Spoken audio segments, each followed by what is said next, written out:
setelah dibimbingnya, atau menjadikan seseorang itu tetap di dalam kekafiran. Allah Subhanahu wa taala berfirman, "Laisa 'alaika hadahum walakinallaha yahdi man yasha."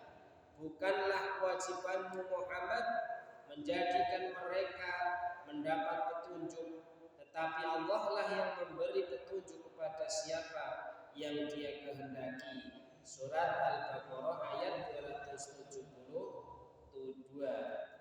Allah Subhanahu wa taala berfirman, "Innaka latahdi man ahbabta, walakinallaha yahdi man yasha'u wa huwa a'lamu bil muhtadin."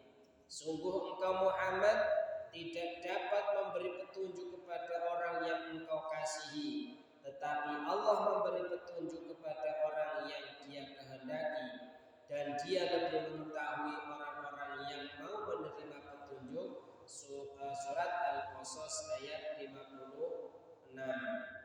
Nabi Shallallahu Alaihi Wasallam memang dapat memberikan petunjuk, tetapi petunjuk dalam pengertian irsyad dan bayan atau bimbingan dan penjelasan, bukan petunjuk dalam pengertian taufik. Allah Subhanahu wa taala dawuh, "Wa innaka latahdi ila siratil mustaqim." Dan sungguh engkau benar-benar membimbing manusia kepada jalan yang lurus. Surat Asy-Syura ayat 52. Karena itu jika orang-orang kafir meminta kepada Nabi Muhammad SAW sesuatu yang aneh seperti mengalirkan sungai-sungai di padang pasir tanah Arab dan adanya kebun-kebun yang indah di sana, menjatuhkan langit bergumpal-gumpal untuk mengazab mereka, diperlihatkan Allah malaikat kepada mereka, tentu saja Nabi Muhammad tidak akan sanggup memenuhi, bahkan mustahil ia dapat memenuhinya.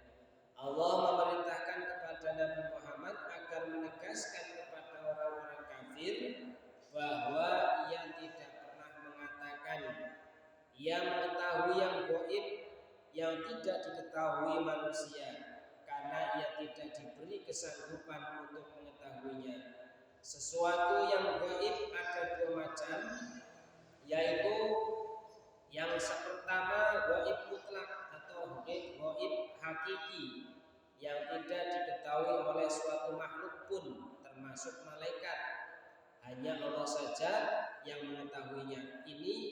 Inilah gaib yang dimaksud di dalam ayat di atas, sebagaimana firman Allah Subhanahu wa taala, "Qul la ya'lamu ma fis samawati wal ardi ghaiba illallah wa ma yash'uruna ayyana yub'atsun."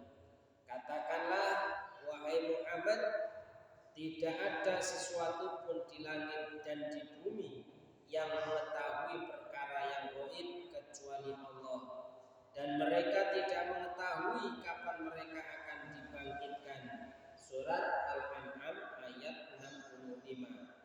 Jika Allah menghendaki, maka Dia memberitahu yang gaib macam ini kepada Rasulnya, seperti memberitahu Nabi Musa, seseorang dari Bani Israel yang membunuh saudaranya. Setelah saudaranya yang terbunuh itu hidup kembali setelah dipukul dengan bagian dari sapi betina yang telah disembelih.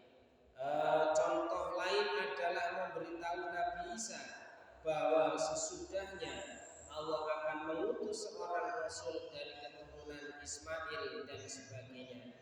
Yang kedua yaitu gaib nisbi atau relatif, yaitu yang tidak diketahui oleh sebagian makhluk tetapi diketahui oleh yang lain.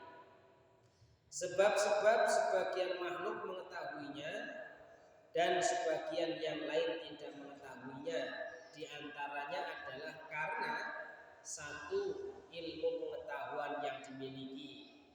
Orang-orang yang berilmu lebih dapat mengetahui hakikat sesuatu sesuai dengan bidang ilmu pengetahuannya dibanding dengan orang yang tidak berilmu.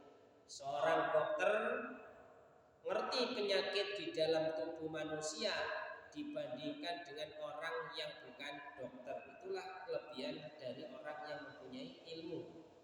Kemudian yang nomor 2, pengalaman mengerjakan suatu pekerjaan seperti bergeraknya sesuatu menandakan adanya tenaga yang menggerakkannya dan sebagainya. Contoh nggih bingkil itu sakit mengerjakan sesuatu yang orang lain itu tidak bisa mengerjakannya. Itu adalah ghaib. Ghaib yang disebut dengan ghaib nisbi. Yang ketiga, firasat atau suara hati tentang ada dan tidaknya sesuatu.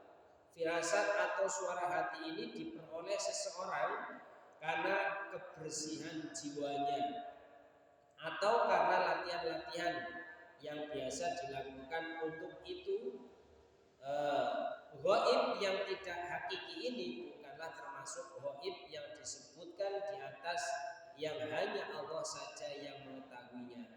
Jadi firasat ini kadang kalau orangnya itu hatinya bersih, jiwanya bersih, artinya jauh dari dosa dan noda, insya Allah itu firasat yang betul-betul dari Allah. Artinya orang itu diberikan kelebihan untuk mengetahui firasat.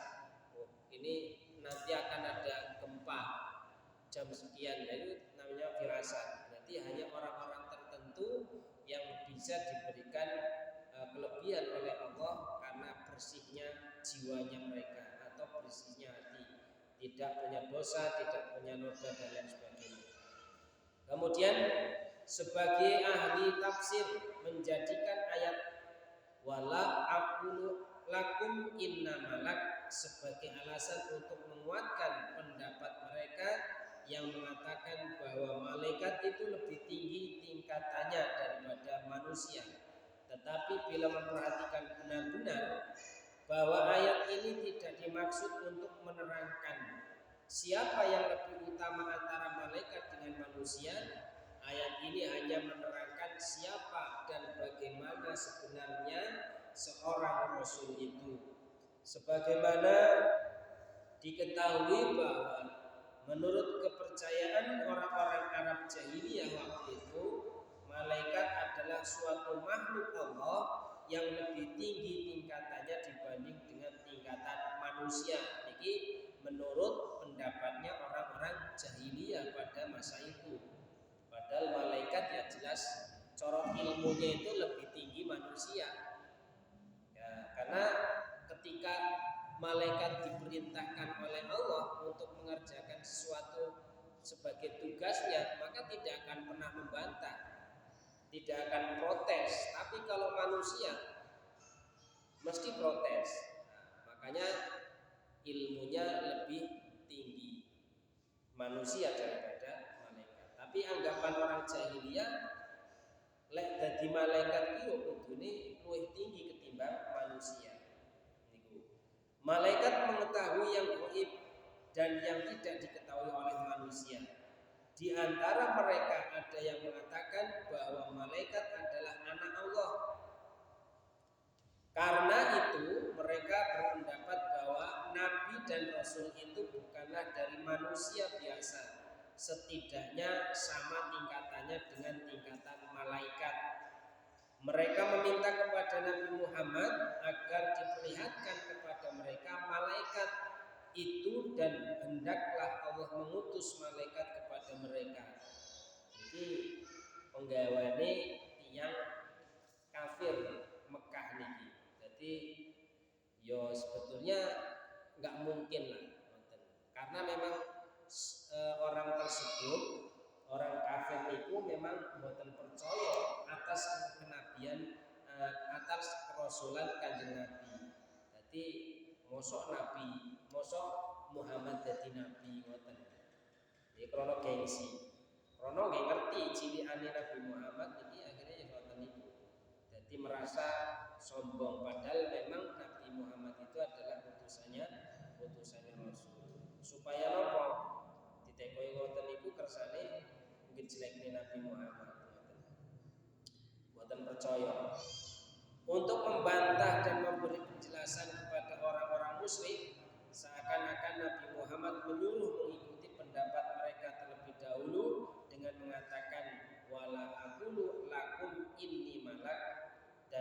tidak mengatakan kepadamu bahwa aku adalah malaikat. Kemudian Allah memerintahkan agar Nabi Muhammad menegaskan kepada orang-orang musyrik itu bahwa yang disampaikannya itu tidak lain hanyalah wahyu dari Allah, bukan sesuatu yang dibuat-buat oleh Nabi Muhammad. Nabi Muhammad sejak kecil sudah dikenal sebagai Al-Amin. Niki julukan yang luar biasa, Al-Amin, yang amat terpercaya. Artinya Al-Amin itu amat terpercaya karena Kanjeng Nabi niku boten nate berbohong, tidak pernah berbohong, tidak pernah berdusta. Kalau berkata selalu jujur apa adanya, tidak ditambahi, tidak dikurangi. Ia diperintahkan Allah untuk menyampaikan apa saja wahyu yang diterimanya. Oleh Kanjeng Nabi dikongkon menyampaikan wahyu A, yo A dikatakan A, enggak sampai B. Lawe dewe iso C barang. Jadi iso berubah. Oleh Kanjeng Nabi enggak. Makanya hanya dijuluki sebagai Al-Amin, yaitu yang amat terpercaya. Bukan terpercaya toh, tapi yang amat terpercaya. Berarti saking percayanya nemen, saking nemennya terpercayanya. Allah telah menjulukinya sebagai Al-Balaghul Mubin, penyampai yang nyata. Niki Kanjeng Nabi juga disebut sebagai Al-Balaghul Mubin, penyampai yang nyata. Tetapi kritikan kepada beliau pun telah disampaikan seperti kasus Abdullah bin Umi Maktum. Kemudian Allah menegaskan bahwa tidak sama antara orang yang buta dengan orang yang melihat.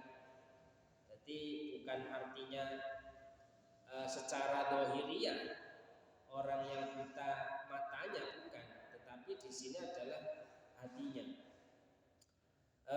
Dengan orang yang mendapat petunjuk dengan orang yang tidak mendapat petunjuk, tidak sama sifat Allah dengan sifat manusia.